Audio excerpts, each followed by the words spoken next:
आज हम कक्षा 10 हिंदी का पाठ नेताजी का चश्मा कहानी की तरह आराम से और सरल भाषा में सुनने वाले हैं। बस ध्यान से समझते रहो कि क्या हो रहा है, क्योंकि यही समझ तुम्हें बोर्ड परीक्षा में अच्छे और साफ उत्तर लिखने में मदद करेगी। तो जैसे बचपन में दादी दादा कहानी सुनाते थे, वैसे ही शांति से सुनो। और चलो शुरू करते हैं ये खूबसूरत कहानी। कहीं एक छोटा सा कस्बा था, ना बहुत बड़ा ना बहुत छोटा, शांत सा, सरल सा, अपनी ही धीमी सी रफ्तार में जीता हुआ। वहां कुछ पक्के मकान थे, एक साधारण सा बाजार था, लड़कों के लिए एक स्कूल था, लड़कियों के लिए भी एक अलग स्कूल।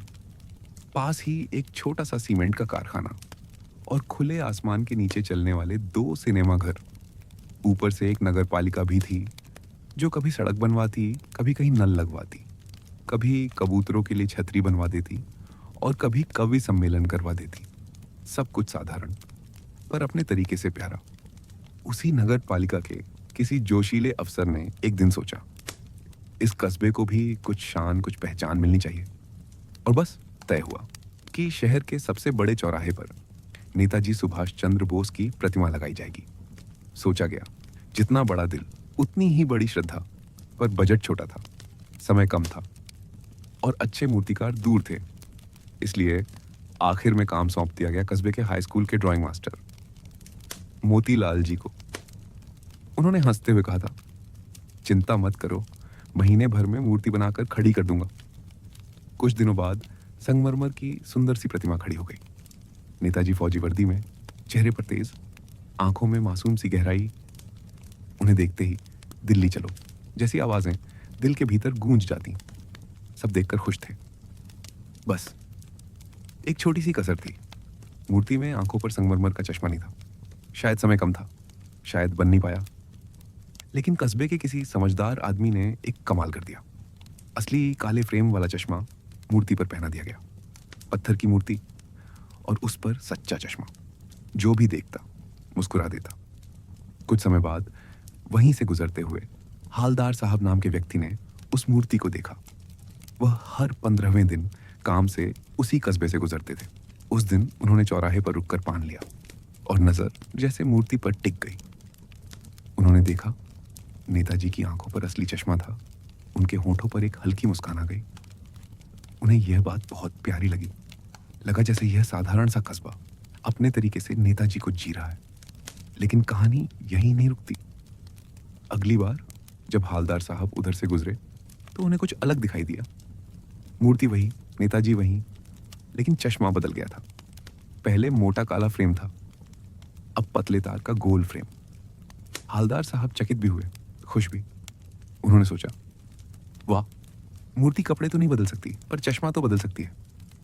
यह तो बड़ी दिलचस्प बात है।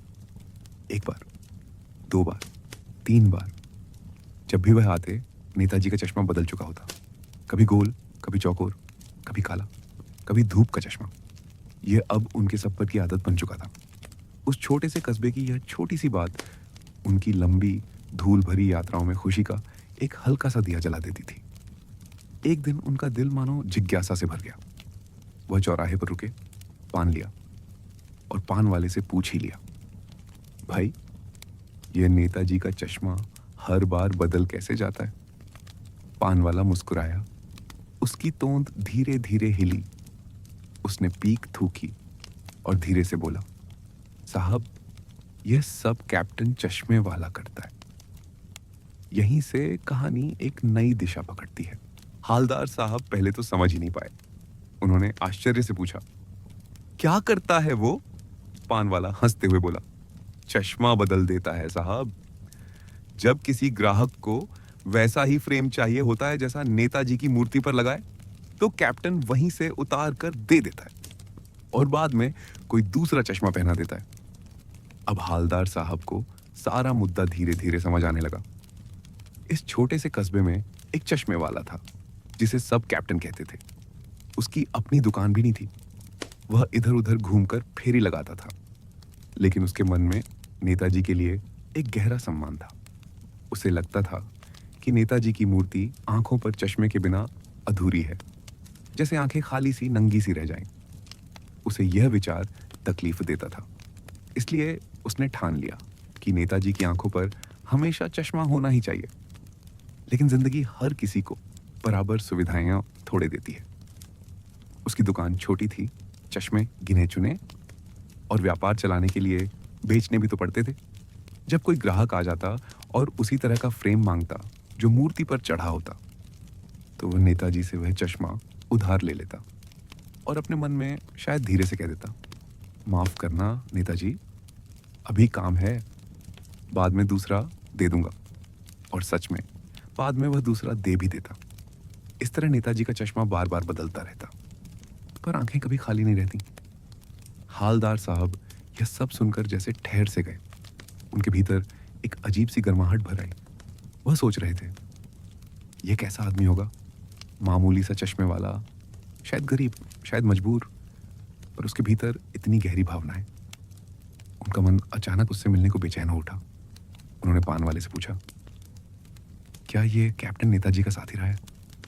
क्या वह कभी आजाद हिंद फौज में था? पान वाला हंस पड़ा, बोला, नहीं साहब, वह तो बेचारा बूढ़ा लंगड़ा सा आदमी है, फौज में कहाँ जाएगा, लोग तो उसे पागल कहते हैं। इतना कहकर उसने इशारा किया। हालदार साहब ने मुड़कर देखा और उनकी आंखें अनायास ही ठहर गईं। सामने से एक दुबला मरियल थका हुआ सा बूढ़ा आदमी आ रहा था, सिर पर गांधी टोपी, आंखों पर काला चश्मा, एक हाथ में बांस जिस पर अलग अलग चश्मे टंगे थे, और दूसरे हाथ में एक छोटी सी संदूकची।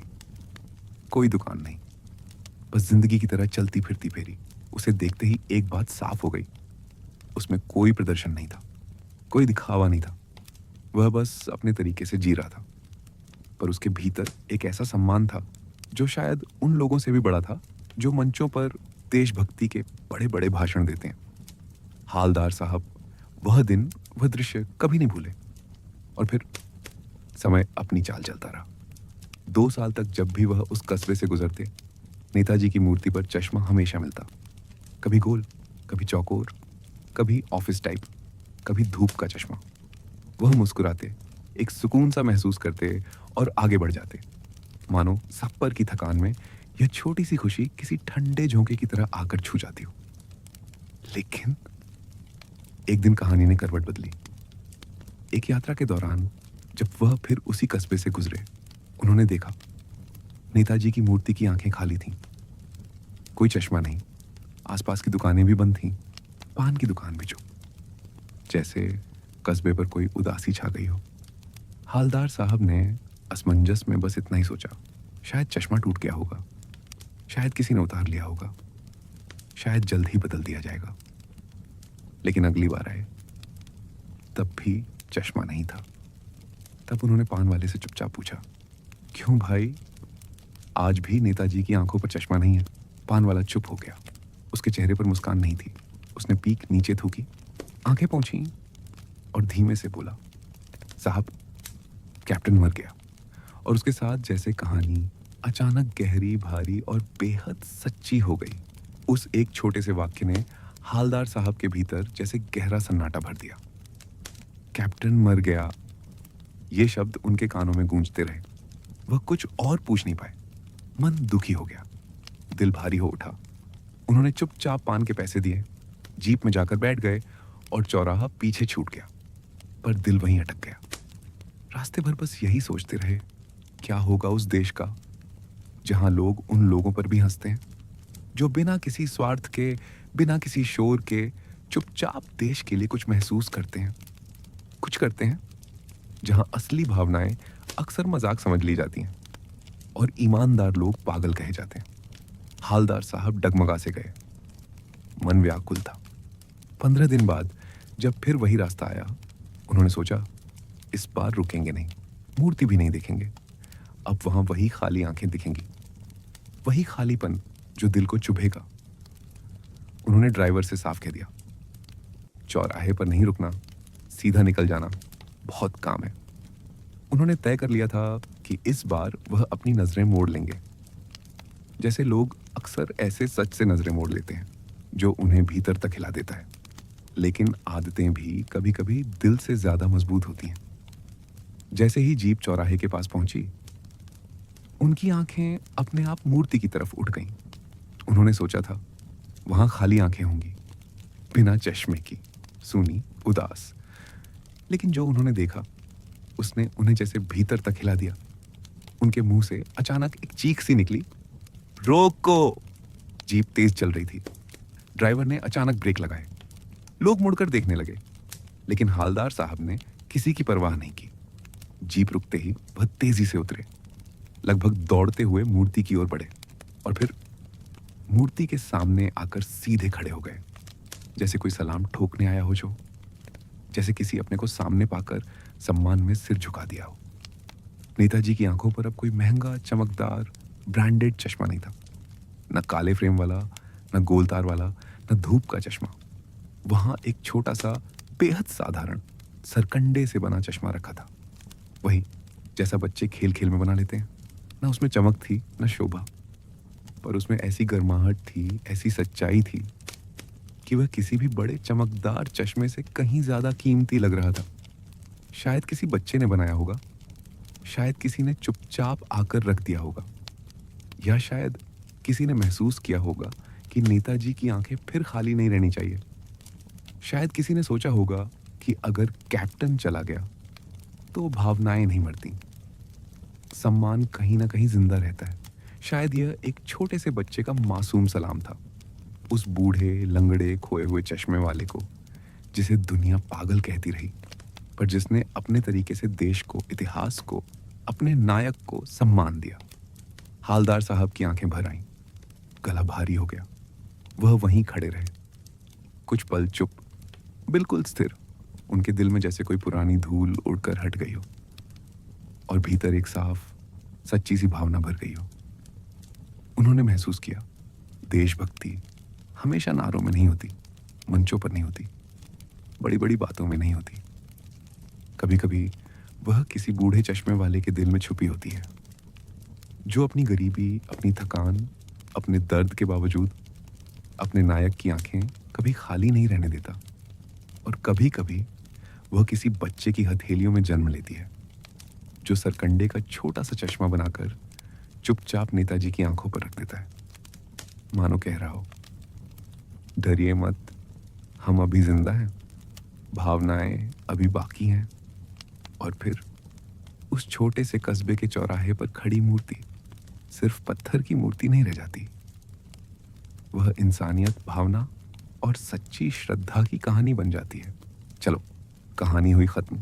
इसके जरूरी क्वेश्चन आंसर्स कर लेना और पाठ के लेखक के बारे में भी पढ़ लेना, ज्यादा नहीं, सिर्फ जरूरी पॉइंट्स।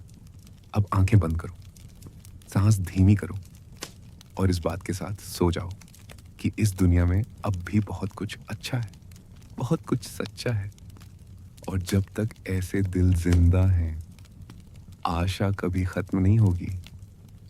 शुभ रात्रि।